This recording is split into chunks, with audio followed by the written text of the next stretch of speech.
Hi, dear all, dear friends. After this very crazy Corona situation, everything is coming on track slowly. So now we have to try with ourselves to become as efficient as before. And during this situation, some of our qualities we have to improve. Some of our nature qualities we have to improve. Among that is patience. Patience is very important quality of every human being. If you are not a good patience, good quality of patience, then it is not good for you. Also, over patience means ज़रूरत से ज़्यादा सहनशील रहना भी अपने health के लिए या अपने दिमाग की हालत के लिए ठीक नहीं है. तुम्हारा किसी चीज़ को, किसी ऑर्डर को, बॉस के ऑर्डर को या किसी सिचुएशन को सहते गए देन एक दिन बाद, कुछ दिनों बाद you become a slave for that crazy situation. That is not good for your, that is not good for your health also. So based on that, I want to share with you very nice a small story which I used to listen many speeches of सुषमाता अंधारे. क्या होता है, एक राजा था. Of course राजा के साथ एक प्रधान भी था.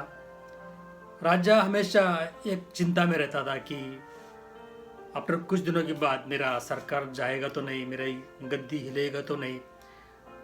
कुछ लोग अपना दूसरा राजा वहाँ पे लाएंगे और मेरी सिंहासन चला जाएगा. तो वो बहुत चिंतित स्वर में अपने प्रधान को क्वेश्चन करता है कि प्रधान जी, how to impress our people, how to impress our citizen so that they will vote me again and again.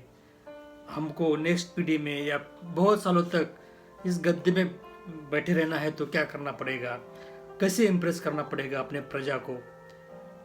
तो राजा को ये एक्सपेक्ट रहता है कि प्रधान ऐसा कुछ बोलेगा कि लोगों को पैसा दे दो, नौकरियां दे दो या कुछ ऐसे वेलफेयर अच्छे स्कीम डाल दो so that people will be happy and they will vote for you.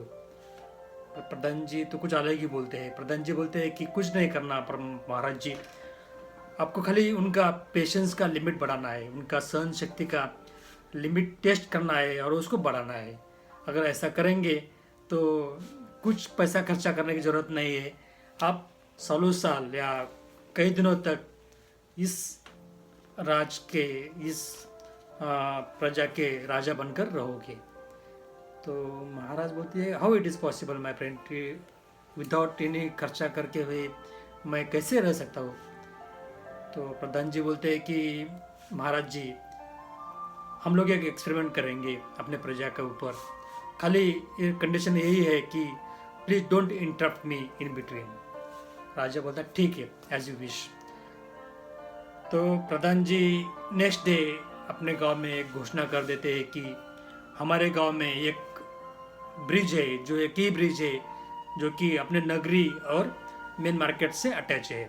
तो लोगों को कुछ भी खरीदना हो या शॉपिंग करना हो तो मार्केट में जाना पड़ता है सेम ब्रिज से होकर, दूसरा कोई रास्ता ही नहीं है. तो प्रधान जी घोषणा कर देते हैं कि कल से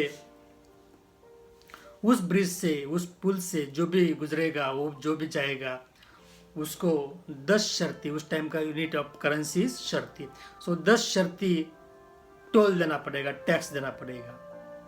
प्रजा को कुछ इतना लगता नहीं. बोलते ठीक है, इतने दिनों तक हम लोग मुफ्त में जा रहे थे तो 10 शर्ती कुछ भी बड़ी अमाउंट नहीं है, हम लोग दे देंगे ऐसी.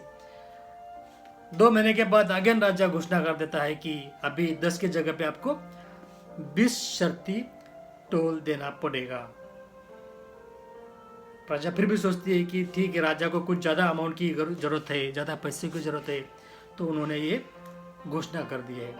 तो लोग 20 शर्ती टैक्स हैप्पीली दे रहे थे. 2 महीने के बाद अगेन प्रधान जी अपने गांव में अचानक घोषणा कर देते हैं कि कल से 30 शर्ती कर देना पड़ेगा. अभी थोड़ा जनता डिस्टर्ब होने लगती है और प्रधान जी भी बहुत डिस्टर्ब होते हैं कि अभी ये मेरा सिंहासन जाके रहेगा, ये आदमी ठीक नहीं है, ये ऐसा ठीक नहीं है, लोगों के ऊपर इतना बोझ डालना ठीक नहीं है। लेकिन प्रधान जी राजा को समझाते हैं कि आप चुप बैठिए। 2 महीने चले जाते हैं।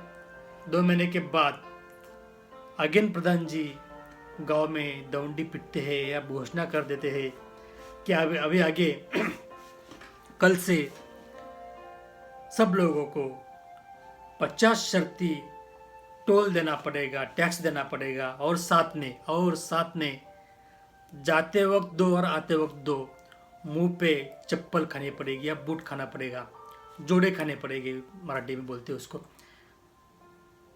तो अभी तो पूरा राजा तो बहुत ही गुस्सा हो जाता है प्रधान जी के ऊपर, ये क्या कर रहा है तुम।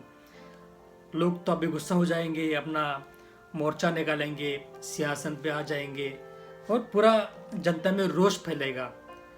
तो प्रधान जी फिर भी राजा को समझाते हैं कि महाराज कुछ नहीं होगा, आप खाली वेट एंड वॉच रखो। 2-3 दिन ये सब होने के बाद, शुरू करने के बाद 4-5 दिन के बाद पूरा राजा विंडो से देखता है, खिड़की से देखता है कि बहुत बड़ा समुदाय प्रजा का उनके हवेली की तरफ आ रहा था, राजवाड़े की तरफ आ रहा था। राजा समझ जाता है कि अभी कुछ ना कुछ होने वाला है। तो सब लोग वहाँ पे आते हैं। उनका एक डेलीगेशन टीम राजा उनके एक डेलीगेशन टीम को अंदर बुलाता है। तो उसमें से एक उनका प्रतिनिधि जो रहता है, रिप्रेजेंटेटिव, बोलने लगता है राजा के साथ कि महाराज आपने 10 शर्ती टैक्स लगाए, हमने मान्य किया, 20 किया हमने मान्य किया, 30 किया हमने मान्य किया, 50 किया ये भी हमें मंजूर है। राजा मन में थोड़ा हैप्पी हो जाता है कि चलो 50 शर्ती का टैक्स तो जनता ने मान्य कर दिया। और राजा सोचता भी है मन में कि अभी वो जो जोड़े खाने वाली बात है हम लोग वापस ले लेंगे, ऐसा नहीं करेंगे। ऐसा मन में सोच ही रहा था कि तभी और एक रिप्रेजेंटेटिव उनका खड़ा होता है और बोलता है राजा को, महाराज 50 शर्ती टैक्स हमें मंजूर है, साथ में जाते वक्त 2 और आते वक्त 2 जोड़े खाना भी हमें मंजूर है। तो राजा बोलता है कि सब कंडीशन आपको मंजूर है, मान्य है, तो प्रॉब्लम किस बात का है, व्हाई यू केम हियर।